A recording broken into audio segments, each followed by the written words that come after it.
안녕하십니까. 저는 AWS에서 리테일 고객분들 그리고 로지스틱스 고객분들과 함께 일하고 있는 솔루션스 아키텍트 김민성입니다. 저는 아마도 여러분들이 AI라고 하면 또는 머신러닝이라고 하면 한 번쯤 검토를 해보셨을 그 서비스, 즉 추천, 개인화, 재고를 예측한다거나 혹은 물류를 예측하는 그 시나리오에 대해서 대한통운의 경희정 부장님과 함께 이야기를 좀 나눠볼까 하는데요. 무엇보다도 제가 이 이야기를 시작하기에 앞서서 저희가 가지고 있는 AI에 대한 이야기를 좀 더 하고 시작하는 게 좋을 것 같습니다. 여러분들도 아시는 것처럼 저희 아마존은 지난 20년 동안 고객의 문제점들을 해결하기 위해서, 다시 말하면 고객이 어려워하는 점들을 해결하기 위해서, 또는 고객께 보다 높은, 보다 많은 가치를 제공하기 위해서 머신러닝과 AI 기술들을 활용해 왔습니다. 그리고 여러분들은 AWS라고 하는 플랫폼을 기반으로 하여 지금 보시는 것처럼 텐서플로우나 MXNet, 파이토치라든지 혹은 그것들을 보다 쉽게 사용할 수 있게 해주는 도구인 세이지메이커 같은 다양한 도구들을 통해 여러분들의 혁신을 주도해 올 수 있었죠. 그런데 저희에게는요, 단순히 ML 개발자나 데이터 과학자 또는 연구자를 위한 도구들 뿐만이 아니라 일반 개발자분들께서 바로 활용할 수 있는 서비스들도 굉장히 여러 준비해 놓고 있습니다. 예를 들어서 챗봇 이야기를 해볼까요? 여러분들이 챗봇 하면 가장 익숙한 요소가 바로 알렉사일 것 같은데요. 알렉사에서 앞뒤 글자를 빼면 렉스라는 이름이 나옵니다. 자, 렉스는 AWS를 기반으로 여러분들이 구현할 수 있는 챗봇 서비스죠. 렉스의 키는 뭘까요? 화자가 어떤 이야기를 했을 때 그 사람의 의도를 파악한 게 렉스의 기본적인 이 키라고 보실 수가 있는데요. 저희는 렉스를 일반 개발자분들이 이용해서 화자가 말하는 그 의도를 알아낼 수 있는 이 서비스를 제공하고 있고요. 그뿐만이 아닙니다. 트랜스크라이브라고 하는 서비스를 한번 들어보셨나요? 트랜스크라이브라고 하는 서비스는요, 쉽게 말하면 음성을 인식을 해서 이런 것들을 텍스트로 전환하는 겁니다. 그런데 음성 인식이라는 게 단순히 누군가가 말하는 내용을 이해하는 거, 여기서 끝나는 게 아니거든요. 이 말을 한다고 했을 때는 다수의 화자들이 말해야 될 경우도 있고요. 또는 각각의 말이 끝났을 때는 펑추에이션이라 해서 맞춤법을, 그러니까 마침표를 좀 찍어줘야 되는 그런 부분들이 있습니다. 그래야지만 내가 기계 쪽으로 들고 와서 내가 원하는 기능들을 구현할 수 있겠죠.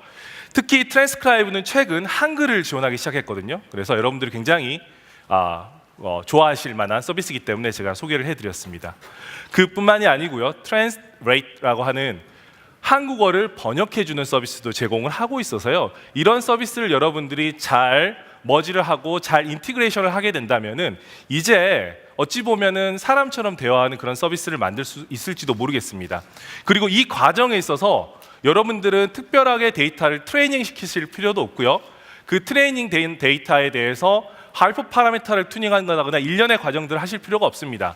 준비되어 있는 API를 활용하는 것만으로 이 모든 것들이 가능해지는 거죠. 그리고 오늘 저는 한 가지 더 서비스를 소개시켜 드린데요, 굉장히 오래된 서비스죠. 레코그니션입니다. 레코그니션은 이미지나 비디오를 인식하는 서비스인데요, 역시 레코그니션을 활용하기 위해서 여러분들이 따로 트레이닝을 시킬 필요는 없습니다. 하지만 이 레코그니션은 보시는 것처럼 이 사람들을 개별적으로 다 인식을 할 수가 있고요, 이 사람에게 아이디를 부여하고 또한 이 사람이 남자인지 여자인지 몇 살인지 또한 기분이 좋은지 나쁜지 이 모든 것들을 레코그니션을 통해서 여러분들이 확인하실 수가 있거든요. 자, 이런 레코그니션이라고 하는 서비스가 있다고 하면 우리 뭘 만들 수 있을까요? 지금 보시는 그림은요, 오프라인 매장의 실시간 마케팅에 대한 아키텍처입니다. 물론 프로덕션은 아닙니다. 제가 밑에 적어놓은 것처럼 저희 리인벤트, 작년이었죠. 작년에 세션 중 하나인 오프라인 매장의 실시간 이벤트 마케팅하는 그 아키텍처를 그려놓은 건데요, 여러분들이 데이터 과학자가 없고 트레이닝할 데이터가 없다고 하더라도 저희가 제공하는 이미 말씀드린 다수의 이 개발자가 활용할 수 있는 서비스를 사용하게 된다면은 이런 서비스들을 쉽게 만들어낼 수가 있는 거죠. 자, 그리고 작년이었습니다. 작년에 저희는 당연히 추가적으로 다수의 서비스들을 내놓았는데요, 그중 하나가 OCR에 관련된 서비스도 있고, 그리고 오늘 설명드릴 바로 팟캐스트와 퍼스널라이즈라고 하는 서비스가 있습니다. 이미 저희가 소개 영상에서 약간 퍼스널라이즈에 대한 이야기가 나간 것 같은데요. 제가 이미 말씀드렸던 저희의 AI 서비스들, 개발자가 직접 사용할 수 있는 서비스들은 저희가 이미 트레이닝을 시켜놨습니다. 여러분들은 그냥 API 레벨에서 그런 것들을 호출해서 쓰는 수준에서 그쳤었죠. 하지만 자, 팟캐스트를 가지고 뭘 할 수 있어요? 물류 예측을 할 수 있다고 그랬잖아요. 또는 우리 제품이 시장에 나왔을 때 얼마만큼의 이 효과를 발휘할 건지, 얼마만큼 팔릴 것인지, 이런 부분들도 팟캐스트로 우리가 추정을 해볼 수가 있거든요. 퍼스널라이즈 같은 경우는 개인화나 추천을 위한 서비스입니다. 이런 서비스들은 여러분들의 비즈니스 특성을 반영을 해줘야 됩니다. 그렇기 때문에 여러분들의 데이터를 가지고 트레이닝을 하지 않으면 데이터를 뽑아낼 수가 없습니다. 그래서 지금부터는 이 두 가지 서비스에 대해서 이야기를 좀 나눠보도록 하겠습니다. 이미 여러분도 아시겠지만 아마존은요, 물류센터도 다수 가지고 있고요. 특히 저희가 제품들도 내놓고 있죠. 알렉사가 대표적일 것 같은데요. 그뿐만 아니라 로지스틱스도 하고 있습니다. 그리고 이 경험들을 AWS를 기반하여 서비스로 만든 게 바로 팟캐스트라고 하는 서비스인데요. 여러분들이 미래를 예측한다, 혹은 물류를 예측한다, 물건이 얼마만큼 팔리지를 예측한다고 했을 때 가장 먼저 맞닥뜨리는 어려움은 뭘까요? 저는 데이터라고 생각을 하거든요. 데이터를 어떻게 준비를 해야 되는가? 어떤 데이터가 필요한가? 팟캐스트를 처음 시작을 하시게 되면 보시는 것처럼 다양한 시나리오를 기반으로 한 데이터 스키마를 저희가 제공을 해드리고 있습니다. 보시면 어떻게 되어 있나요? 아이템 아이디, 타임스탬프, 그다음 얼마만큼의 디맨드가 발생했는지, 그리고 예를 들어서 오프라인 매장 시나리오라고 하면은 어느 매장인지, 이런 정보들을 넣을 수가 있는 거죠. 만약에 여러분들이 이 예측에 영향을 미칠 수 있는 인자가 있다고 하면 추가로 넣어주시면 됩니다. 이렇게 해서 바로 미래 예측을 시작할 수가 있는데요. 미래 예측이라고 하는 게 단순히 어떤 아이템이 얼마만큼 팔렸었는지의 결과만으로 되는 건 아닙니다. 자, 보시죠. 지금 보시면 가격이 올라가면서 판매량이 어느 정도까지는 올라가다가 가격이 상한선이 쳤을 때 판매량이 떨어진 걸 보실 수가 있습니다. 그뿐만이 아니라 재고량, 즉 재고량이 물량이 완전히 소진된 다음에는 판매량이 더 이상 발생하지 않는 것도 보실 수가 있죠. 마지막으로는 프로모션 이벤트가 발생했을 때는 판매량이 일시적으로 올라가는 것도 보실 수 있는데요. 이렇게 우리가 보는 이 물류라는 측면의 이 볼륨 자체는요, 여러 가지 요소로부터 영향을 받을 수밖에 없습니다. 그뿐만이 아닙니다. 자, 보시죠. 패션 아이템이라고 하더라도 이게 남성복인지 여성복인지, 또는 신발인지 액세서리인지에 따라서 이 아이템이 가지고 있는 패턴은 바뀔 수밖에 없거든요. 그래서 미래를 예측한다는 게 쉽지 않아요. 이런 모든 것들을 고려를 해주셔야 됩니다. 그렇다면은 팟캐스트를 이용하실 때는 여러분들이 어떻게 이런 것들을 고려하시면 될까요? 이렇게 해주시면 됩니다. 아이템, 그리고 타임 시리즈, 디맨드 테이블로 만들었습니다. DBA가 있다면 데이터 빼올 수 있겠죠. 더불어서 그 해당 아이템에 영향을 줄 수 있는 요소들의 볼륨을 똑같이 테이블을 만들어서 데이터를 준비하시는 겁니다. 마지막으로 제가 아이템별로 이 카테고리가 다르다고 말씀드렸잖아요. 그러면 그 아이템에 대한 메타데이터도 테이블로 준비해 주시는 겁니다. 바로 이게 팟캐스트를 사용하기 위한 기본이자 어찌 보면 마지막이 될 수 있는 스텝이라고도 볼 수 있겠죠. 일반적으로 우리가 머신러닝을 하게 된다고 하면은요, 이런 형태로 동작을 하게 됩니다. 먼저 데이터를 준비합니다. 데이터를 준비하는데 어떻게 준비하느냐면, 이전에 제가 보여드렸던 그림 같은 경우에는 DBA 레벨에서 준비할 수 있는 데이터였죠. 맞습니다. 근데 머신러닝으로 데이터를 준비할 때는 컴퓨터가 알 수 있는 그런 형태로 데이터를 준비를 해줘야 됩니다. 그래서 데이터베이스로부터 데이터를 가져온 다음에 전처리 과정을 거칩니다. 하지만 지금 말씀드리는 팟캐스트 같은 경우에는 그 전처리 과정이 필요가 없습니다. 저희가 전처리를 자동으로 해주기 때문이죠. 그 이후에는 적절한 알고리즘을 선택하는 과정을 거칩니다. 어떤 알고리즘이 우리한테 맞을까 하는 그런 알고리즘들이죠. 물론 알고리즘 여러 개가 같이 쓰일 수도 있습니다. 그리고 이 알고리즘을 선택하는 과정에서 끝나지 않고요, 알고리즘을 쓰기 위한 다양한 하이퍼 파라미터 튜닝 과정들이 들어가게 됩니다. 이게 끝나게 되면은 마지막으로 최적화된 모델이 나오고 이 모델을 호스팅할 수 있는 서버에 올려서 마치 API화하는 과정을 거치게 되고, 그리고 마지막으로는 우리는 필요한 이 인퍼런스라고 하죠. 이 모델을 호출을 해서 결과를 받아보는 이런 형태로 돌아가는 게 일반적인 머신러닝의 스텝이거든요. 근데 포캐스트를 쓰게 된다면은 지금 말씀드리는 것처럼 알고리즘을 선택하고 하이퍼 파라미터를 튜닝하고 이것들을 호스팅할 수 있는 서버를 만들어 서비스한 이 일련의 과정들을 완전히 제거해 버릴 수가 있습니다. 그거는 저희가 바로 오토 ML이라고 하는 기법을 제공하기 때문인데요. 여러 알고리즘 중에서 최적의 결과를 내는 알고리즘, 그리고 여러 하이퍼 파라미터 중에서 최적의 결과를 내는 하이퍼 파라미터를 선택을 해서 고객에게 제공을 해드리는 겁니다. 그렇기 때문에 물론 여러분들이 머신러닝에 대한 지식이 있다고 하면 특정 알고리즘을 선택하실 수도 있고 하이퍼 파라미터를 튜닝하실 수도 있습니다. 하지만 내가 개발자이고 지금 현재 비즈니스를 빨리 해야 된다고 했을 때는 오토 ML이라고 하는 기법을 이용해서 자동으로 알고리즘을 선택하게 만들고 하이퍼 파라미터를 튜닝하게 만드는 거죠. 물론 여기서 덤으로 말씀드릴 수 있는 건 이미 말씀드린 것처럼 데이터를 사전에 전처리하는 과정 역시도 아주 쉽게 DBA 레벨에서 데이터를 가져오는 형태로 구성을 해 주실 수가 있습니다. 자, 그러면 제가 오랫동안 같이 일하고 있는 고객분이시고요. 저희 그 포캐스트를 먼저 사용해 보신 고객분이십니다. CJ 대한통운의 경희정 부장님께 이 경험을 한번 듣는 시간을 갖도록 하겠습니다. 박수로 환영해 주시기 바랍니다. 네, 안녕하세요. CJ 대한통운의 경희정입니다. 이번 발표는 저희 CJ 대한통운이 어떤 회사이고 또한 빅데이터 분석에서 어떤 과제를 수행하고 있고 그다음에 포캐스트 서비스에서 POC 수행하면서 겪었던 과정하고 결과에 대해서 말씀드리도록 하겠습니다. 저희 CJ 대한통운은 물류의 전 분야인 계약물류, 택배, 포워딩, 그다음에 프로젝트 물류, 그다음에 항만 하역에 대한 전문성을 가지고 있고 최첨단 물류 기술하고 축적된 노하우로 고객한테 최적화된 솔루션을 제공하는 기업입니다.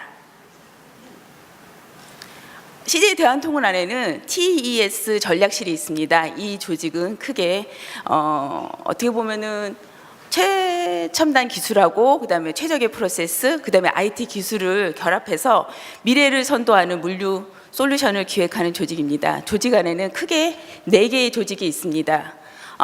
첫 번째, 그 로봇하고 설비에 대해서 무인화랑 자동화를 하고 있는, 그리고 테스트하고 연구하는 테크놀로지 조직이 있고, 그다음에 수배송 네트워크하고 그다음 물류센터 최적화 및 데이터를 분석해서 서비스를 하는 엔지니어링 조직이 있습니다. 또 하나는 계약 물류하고 그다음에 택배, 운송을 엔드투엔드로 서비스하기 위해서 그 시스템을 운영하는 솔루션 앤 시스템 조직이 있고요. 그다음에 내부, 우리 대한통운 내부뿐만 아니라 고객사에 어떻게 보면은 PI, 그다음에 운영 컨설팅, 그다음에 전략 컨설팅을 수행하는 조직이 있습니다. 저희 빅데이터 조직은 엔지니어링 조직 안에 있고요. 저희 빅데이터 조직은 수배송 네트워크 최적화와 그다음에 물류센터 최적화를 하기 위해서 대량의 데이터를 분석하고 그다음에 그것뿐만 아니라 사업의 밸류체인을 확대하기 위해서 신사업을 개발하고 그다음에 서비스 차별화 과제를 수행하는 조직이 되겠습니다. 저희 CJ 대한통운에서 수행하는 과제, 좀 핫한 과제 3개에 대해서 먼저 소개해 드리도록 하겠습니다. 첫 번째는 상품 분석 서비스입니다. 현재 저희 대한통운이 처리하는 물동량이 연 12억 건이 넘고 있습니다. 이는 전체 전국의 B2C 온라인 물동량의 50% 정도를 차지하게 됩니다. 과거에는 저희가 물동량을 그냥 고객한테 택배 물건을 전달하는 데 급급했다면 지금은 어떻게 되냐면 택배 운송장에 있는 상품 품목량을 분류해서 크게는 10개 카테고리, 많게는 세부적으로는 2,500개의 카테고리로 저희가 분류를 했습니다. 이것을 활용해서 자사는 어떻게 보면은 국내 이커머스의 상품 마스터를 구축하게 되었고요. 이를 기관별 또는 지역별 또는 고객사별 또는 상품에 대해서 물동의 파악이 가능하게 되었습니다. 또한 이 정보를 통해서 어떻게 보면 영업 활동에도 활용을 하고 있고요. 실제로 운영 효율화 관점에서 문제가 되는 상품을 선제적으로 대응하는 데도 활용하고 있습니다. 두 번째는 택배 고객사의 박스 최적을 예측하는데 분석을 하고 있습니다. 여러분이 아시다시피 고객이 박스를 출고할 때는 고객이 박스 출고할 때 입력되는 그 최적을 입력하게 됩니다. 그러나 현실에서는 고객의 박스가 실제로 좀 다릅니다. 그래서 대한통운은 그 고객의 박스를 수집하기 위해서 ITS 최적을 수집하는 기계를 도입했고요. 이걸 통해서 고객의 박스, 택배 박스 가로, 세로, 높이 세 변의 길이를 수집하고 있습니다. 근데 실제로 그 데이터가 수집을 하고 있지만은 현실적으로 볼 때는 안 찍히는 것도 있고요. 컨베이어 벨트 상에서 데이터가 갈 때, 박스가 갈 때 좀 뭉쳐서 물동량이 많을 경우에는 뭉쳐서 가는 경우가 있기 때문에 박스가 크게 찍히는 경우도 있습니다. 또는 실제로 그 컨베이어 속도가 각각 서브 터미널별로 다르기 때문에 같은 고객사의 박스라 할지라도 그 오차가 있습니다. 그래서 저희 대한통운은 그 수집된 데이터, 엄청나게 많은 최적에 대한 그 수집된 데이터를 빅데이터에 어떻게 보면 밀도 분석을 해서 실제로 고객사가 출고되는 박스의 타입이 어떤 종류인지, 어떤 유형의 타입인지, 그리고 그 각각의 타입 안에 가로, 세로, 높이, 부피가 어떻게 되는지를 예측했습니다. 이걸 통해서 판가 부분에도 활용하고 있고요. 또한 운영 효율화 관점에서 고객사의 박스에 박스를 통해서 실제로 간선 차량의 적재율이 어떻게 되는지 생성하게 됩니다. 세 번째는 고객 박스의 이미지 분석입니다. 이미지 분석입니다. 앞에서 상품 분석을 할 때 저희가 그 고객의 물성을 확보하는 데는 약간 한계가 있습니다. 그래서 실제로는 그 물성 확보를 정확도를 높이기 위해서 실제로는 ITS 기계가 지나갈 때 가로 세로 높이만 찍는 것은 아닙니다. 저희가 그 상품의 이미지도 찍게 되는데요. 그 이미지를 분석합니다. 현재는 화장지하고 그다음에 생수인 경우에는 그 이미지를 분석해서 지금 고도화를 하고 있고요. 지금 또 하나 준비하고 있는 것은 어떻게 파손이 쉬운 샤프란이나 피존과 같은 그런 세제 같은 경우는 그 박스의 앞에 있는 그 이미지, 글자 이미지를 좀 분석하고 그다음에 신선식품과 같은 아이스박스인 경우에도 그 재질에 대해서 분석하는 부분을 학습하고 개발하고 이런 부분을 반복적으로 수행할 예정입니다. 이렇게 세 가지 과제도 되게 중요한데요. 저희 대한통운 택배 부분에서 가장 중요한 거는 뭐니 해도 택배 물동량 예측입니다. 택배 그 프로세스를 말씀드리면 고객사 화주사에서 물류창고, 그러니까 창고에 가서 저희가 물건을 수집해서 저희 서브 터미널, 지파 서브 터미널에 가져오게 됩니다. 그 가져온 그 물건을 어찌 보면 전국으로 배송을 해야 되기 때문에 그 물건을 어떻게 보면 간선 차량에다 택배 물건을 실어서 허브 터미널로 보내게 됩니다. 허브 터미널에서는 지역 배송을 하기 위해서 분류를 하게 되고요. 이 분류된 택배 박스는 다시 간선 차량에 태워서 배송 서브 터미널로 보내지게 됩니다. 그 배송 터미널로 가게 되면은 택배 기사님들이 그 물건을 받아서 여러분들 가정에 물건을 전달하게 되는 것입니다. 그러면 이 과정에서 운영 효율화, 그다음에 비용을 줄일 수 있는 방법은 사실은 첫 번째, 간선 차량 오늘 몇 대 사용해야 되는지, 그리고 허브 터미널하고 서브 터미널에서 도대체 인력이 몇 명이 투입이 되어야 하는지를 저희가 추정을 해야 됩니다. 그것도 매일매일 아침에 추정을 해야 됩니다.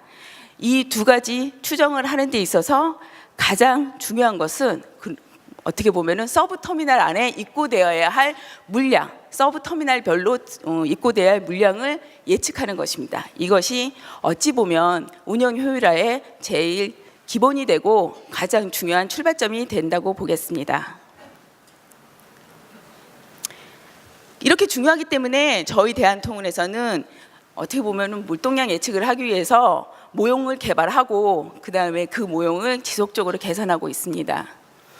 모형은 서브 터미널별로 만들기 때문에 실제로 서브 터미널이 300개가 되고요. 300개별로 모형을 만들었습니다. 사용된 변수는 157개 정도 되고 있고요. 실제로 서브 터미널별 사용되는 변수가 각각 다 다릅니다. 그래서 조금씩 차이가 있을 수 있고요. 사용된 변수는 물동량 추이뿐만 아니라 캘린더에 관련된 이벤트 관련된 정보도 더 넣어서 사용하고 있습니다. 사용된 알고리즘은 뭐 여러 가지 알고리즘은 다 사용을 해봤지만은 리치, 라쏘, SVR 알고리즘을 사용했고요. 평균적으로 서브 터미널 평균 정확도는 SVR 경우에 84.8% 정도 나오고 있습니다.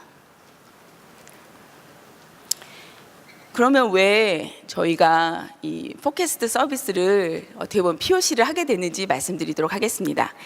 AWS가 그 아마존에서 수요 예측을 하기 위해서 만든 알고리즘이 딥AR입니다. 딥AR 플러스인데 그 알고리즘을 검증하고 그 다음에 실제적으로 그 딥AR 알고리즘이 내포되어 있는 포캐스트 서비스 엔진에 대해서 서비스에 대해서 사전에 검증하기 위해서 고객사를 찾고 있었습니다. 그리고 저희 대한통운은 어차피 포캐스트 서비스에 대해서 활용을 한 다음에 활용을 해서 저희가 지금 갖고 있는 정확도보다도 더 높아질 수만 있다면 뭐 저희는 당연히 POC에 참석하게 되겠죠. 그래서 같이 참석을 하게 됐고 미국에서 직접 저희와 같이 데이터를 가지고서 테스트를 수행하였습니다. 저희가 서브터미널 3년치 데이터하고 그 다음에 한국의 휴일에 관련된 정보를 미국에 제공을 했고요. 테스트를 수행하였습니다. POC 결과에 대해서 말씀드리도록 하겠습니다. POC는 총 3차례를 수행하였습니다. 1차와 2차 부분에서는 딥AR, 알고리즘에 대해서 딥AR 알고리즘을 가지고서 테스트를 수행하였고요. 그걸 검증을 하는 목적에서 테스트를 수행하였습니다. AWS AI 버티컬 서비스 팀에서 세이지 메이커를 개발을 했고요. 실제로 정확도는 84.3% 정도 나왔는데 이때 사용한 변수는 단지 4개만 사용했습니다. 지파 일자, 물동량, 서브터미널 그리고 휴일에 대한 정보만 가지고서 딥AR 알고리즘을 테스트했습니다.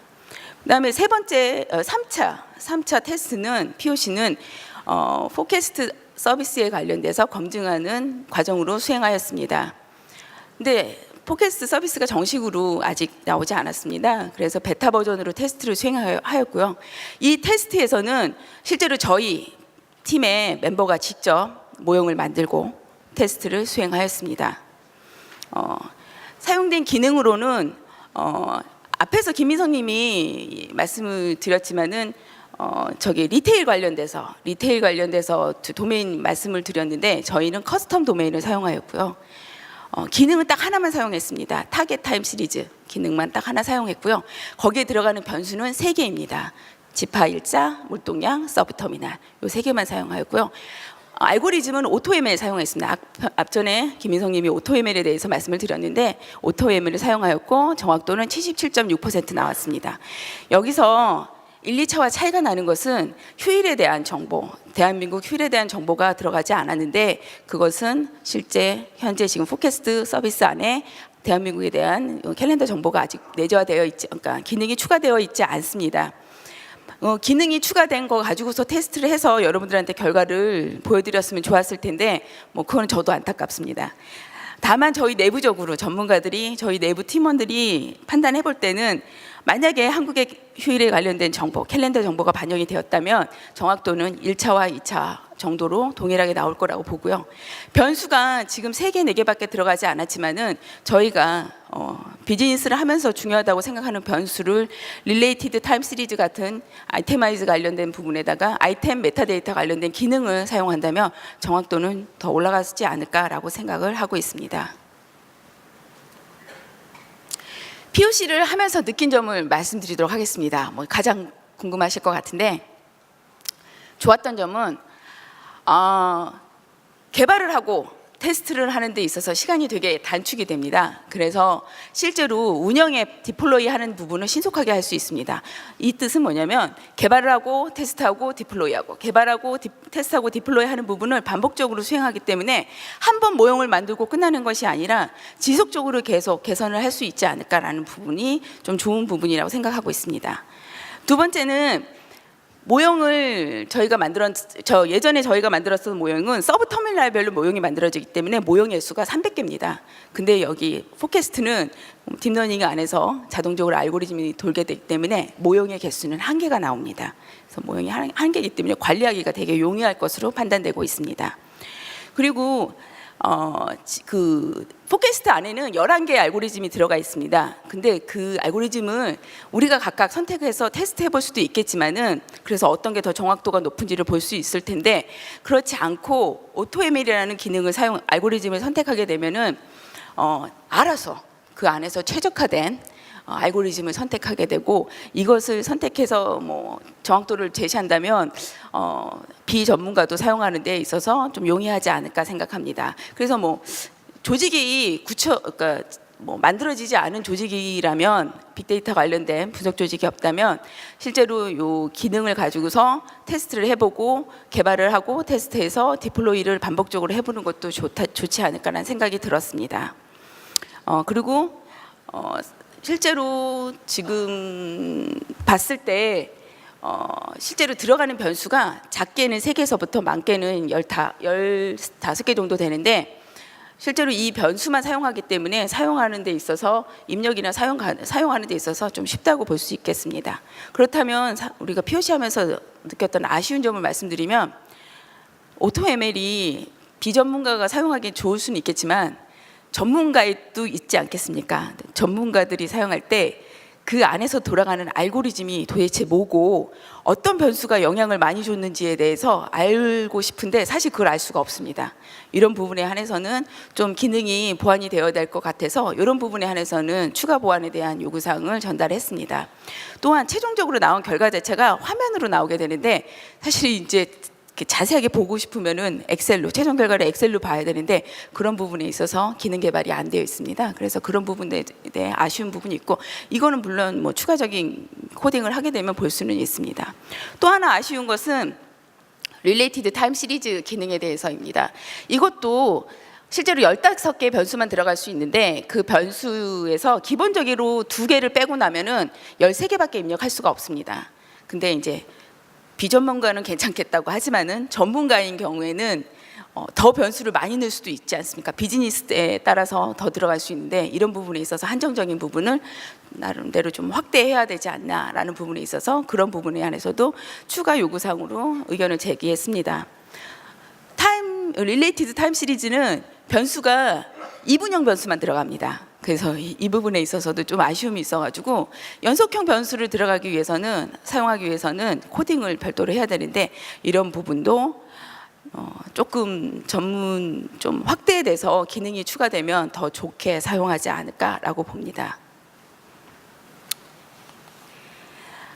향후 저희가 이제 한국 캘린더가 들어와서 테스트를 하게 되면은 그때 할 수 있는 내용에 대해서, 하고자 하는 내용에 대해서 말씀드리도록 하겠습니다. 당연히 서브별 물동량 예측에 대해서 고도화를 하는데, 저희가 생각하고 있는 부분은 뭐냐면, 서브 터미널 안에도 유사한 그룹군이 있습니다. 저희가 그것을 군집화해서 기능 중에 하나인 아이템 메타의 기능을 사용해서 테스트를 할 예정입니다. 그 군집은 저희가 한 4개 정도로 생각을 하고 있고요. 이미 준비는 해 놓았습니다. 여기서 또 한 가지 말씀을 드리면, 이 군집을 4개 정도가 나오는데, 이 군집에 한해서 알고리즘이 적용할 때 알고리즘이 어찌 보면은 하나만 적용이 됩니다. 근데 이 군집도 어떻게 보면 특성이 있을 수 있기 때문에 저희가 AutoML을 선택하거나 DeepAI를 선택하거나 알고리즘을 선택할 때 그 군집별로 다르게 선택해서 정확도를 높이는 부분에 적용을 하면 좋지 않을까라는 부분도 생각하게 됐습니다.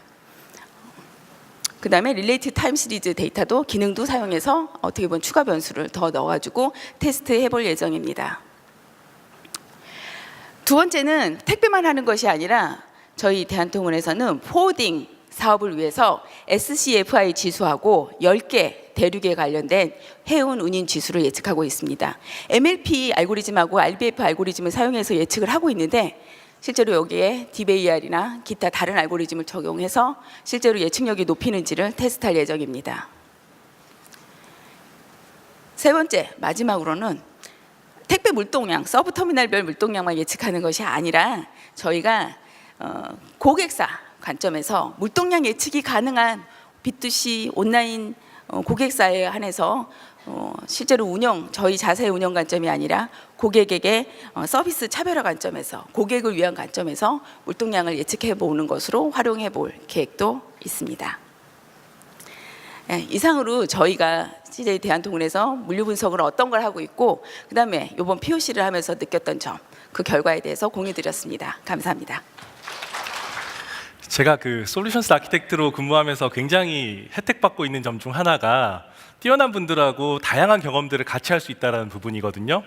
오늘 이제 말씀해 주신 것 중에서 휴일 정보에 대해서는 제가 잠깐 첨언을 드리게 되면은요. 프리딕션을 할 때 한국 휴일이라고 하는 부분들을 명시해 주실 수가 있습니다. 다만 GUI 상에서는 현재 그 기능이 들어와 있지 않고요. 더불어서 미국 휴일만 지금 들어가고 있는데요. 한국 휴일도 저희가 지원할 예정입니다. 그리고 저희가 API 레벨에서 다양한 기능들을 제공하고 있기 때문에 보다 로우 레벨에서 활용하실 때는 API를 활용해 주실 수가 있을 것 같습니다. 더불어서 CJ 대한통운과 같이 지금 팟캐스트뿐만 아니라 다양한 일들을 같이 하고 있는데요. 정말 많은 부분들을 배울 수 있어서 굉장히 좋은 시간들이었던 것 같습니다. 자, 그러면 이제 한번 결론을 내보도록 하겠습니다. 팟캐스트 어떤 걸까요? 결국에는 팟캐스트를 이용하시면 여러분들은 운영 비용을 최소화시킬 수 있습니다. 그것뿐만이 아니죠. 자, 어떤 내가 제품을 내놓는다 또는 어떤 브랜치를 시작을 하겠다라고 했을 때 언제가 가장 좋을지 또는 프로모션이라고 하는 것도 역시 비용이 드는 거잖아요. 언제가 가장 좋을지를 알 수 있습니다. 이런 것들을 위해서 여러분들이 팟캐스트를 활용할 수가 있는 거죠. 그리고 이 팟캐스트 자체는 바로 미래에 대한 가시성을 확보할 수 있고요. 당연히 비용 절감이 들어옵니다. 그럼 우리는 뭘 할 수 있을까요? 그걸 가지고 고객께 어떠한 가치를 부여할 수 있을지, 더 드릴 수 있을지에 대해서 고민할 수 있는 기회를 만들어주는 거라고 생각을 해봅니다. 자, 그러면 퍼스널라이즈, 즉 추천은 어떨까요? 이미 여러분들도 아시고 계시겠지만 아마존.com의 경우 페이지 뷰 자체가요, 약 한 30%가 이 추천이나 개인화를 통해서 페이지가 계속적으로 보여지고 있습니다. 그런데 추천은 단순히 우리 회사의 매출을 늘려준다는 그런 아주 단순한 이유에서 끝나지 않거든요. 첫 번째로는 소비자 입장에서 한번 생각을 해볼까요? 내가 원하는 제품을 적시에 찾을 수 있게 해주잖아요. 또는 내가 생각하지 못하는 제품들을 찾아서 알려주게 되기 때문에 나의 시간을 줄여줍니다.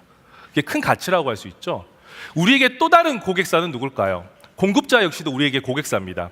제품을 우리가 추천을 안 쓴다라고 했을 때는 대부분 통계를 기반으로 해서 물건을 이렇게 보여주게 되거든요. 하지만 모든 사람들이 원하는 기호가 똑같지 않지 않습니까?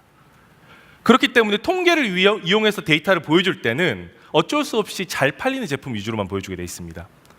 네.